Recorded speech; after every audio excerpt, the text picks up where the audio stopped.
Mu minsi ishize umujyi wa Uvira wari utekanye mu buryo butigeze bubonwa n'abaturage. Abaturage baryamaga bagakora bakagenda nta bwoba, ariko nyuma y'uko AFC M23 iwuvuyemo ibintu byahindutse mu kanya nk'ako guhumbya.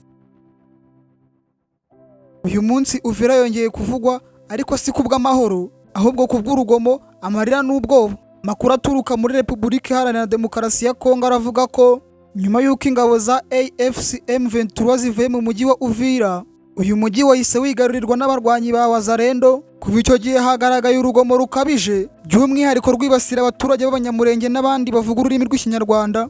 Abaturage bavuga ko bari kumeneshwa bakavanwa mu byabo ku gahato, inzu zabo zigatwikwa cyangwa hagatwarwa ibizirimo byose. Hari insengero zasenywe, ibikoresho byazo bigasahurwa, ibindi bigatwarwa n'abantu bitwaje intwaro. Ikirenzeho, amakuru avuga ko abagabo bari gutwarwa nijoro cyangwa ku manywa bakajyanwa ahantu hatazwi, imiryango yabo igasigara mu marira n'ihungabana. Abenshi mu baturage bo muri Uvira bavuga ko igihe M23 yari igihari nta muntu wavuze ko abangamiwe n'izo ngabo, ahubwo bavuga ko hari umutekano batigeze babona mu bindi bihe byashize. Uyu munsi bamwe muri abo baturage baratakamba basaba ubutabazi bwihuse, bakavuga ko bidakozwe vuba ubuzima bwabo buri mu kaga gakomeye. Mu magambo bavuze bagira bati, mudufashe bitabaye ibyo tugiye gushira.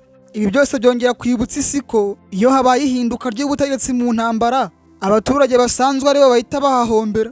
Ntibikwiye kwibasirwa kubera ururimi bavuga, inkomoko yabo cyangwa ibintu byahindutse ku rugamba. Uburenganzira bwa muntu bukwiye kurindwa ku rwego urwo arirwo rwose. Ubu ubona hakwiye gukorwa iki kugira ngo abasivile bo muri Uvira barindwe? Ese amahanga n'imiryango mpuzamahanga biri gukora bihagije? Niba wifuza gukomeza kubona amakuru asesenguye adaheza avugira abaturage, follow na subscribe, kandi ntibagirwe like kugira ngo iyi nkuru igere kure. Tanga igitekerezo cyawe muri komenti kuko ijwi ryawe rifite agaciro gakomeye cyane. Murakoze.